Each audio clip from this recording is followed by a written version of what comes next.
जय श्री राम दोस्तों, walk bye चर्चा में आप सबका स्वागत।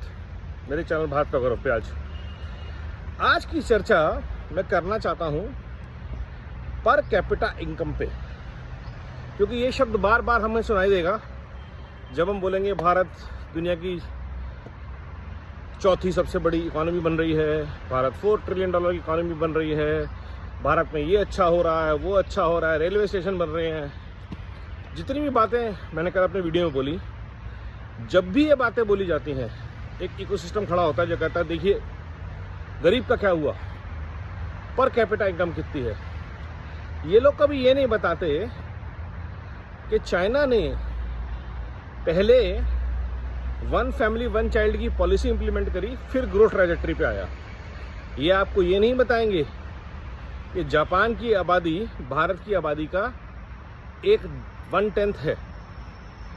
ये आपको ये नहीं बताएंगे कि कभी इन्होंने आज तक नहीं बोला कि देश में जनसंख्या नियंत्रण कानून लागू होना चाहिए, one family two child maximum policy होनी चाहिए, इलीगल इमिग्रेशन पे कंट्रोल होना चाहिए ताकि देश की पर कैपिटा इनकम बढ़ सके।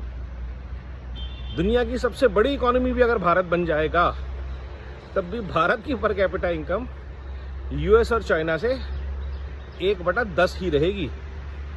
क्यों? क्योंकि भारत की आबादी उस समय चाइना से ज़्यादा होगी, यूएस से तो कभी आज भी ज़्यादा है।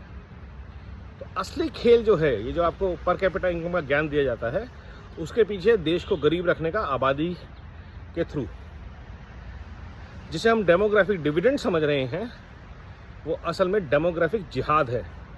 आप देश के किसी भी कोने में चले जाइए, हर जगह देश की डेमोग्राफी को चेंज करने का प्रयास।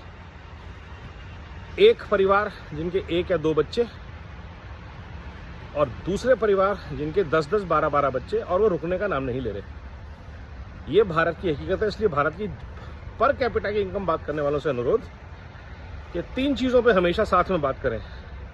वो जनसंख्या नियंत्रण कानून के समर्थन में है कि नहीं है, वो वन फैमिली टू चाइल्ड के स्ट्रिक्ट इम्प्लीमेंटेशन के फेवर में है कि नहीं है, और वो इलीगल इमिग्रेशन को स्टॉप करके इलीगल इमिग्रेंट्स को डिपोर्ट करने के फेवर में है कि नहीं है, और वो mandatory castration of all illegal immigrants so that देश की डेमोग्राफी चेंज ना हो के फेवर में है कि नहीं है। जब तक भारत ये 4 चीज़ें नहीं करता तब तक भारत की पर कैपिटा इनकम जो है वो ठीक नहीं हो सकती। क्योंकि जितनी हमारी इनकम बढ़ेगी, हम 4 से 6 ट्रिलियन डॉलर हो जाएंगे, और साथ में अगर 160 करोड़ हो जाएंगे तो कोई फ़ायदा नहीं है।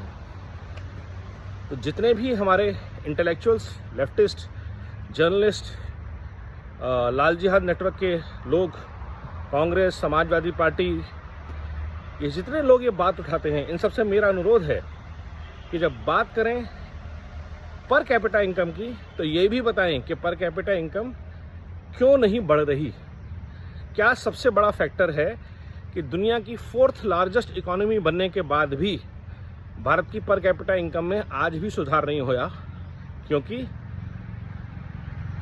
2014 में हम 125 करोड़ थे और 2025 में हम 150 करोड़ हैं। ये सोचने की बात है। इस पर तुरंत सरकार को संज्ञान लेना चाहिए, सभी विभागों को संज्ञान लेना चाहिए। डेवलपमेंट की पॉलिटिक्स प्लान करने वाले सारे पॉलिसी मेकर्स को इस पर संज्ञान लेना चाहिए। नमो भारत, वंदे मातरम, जय हिंद।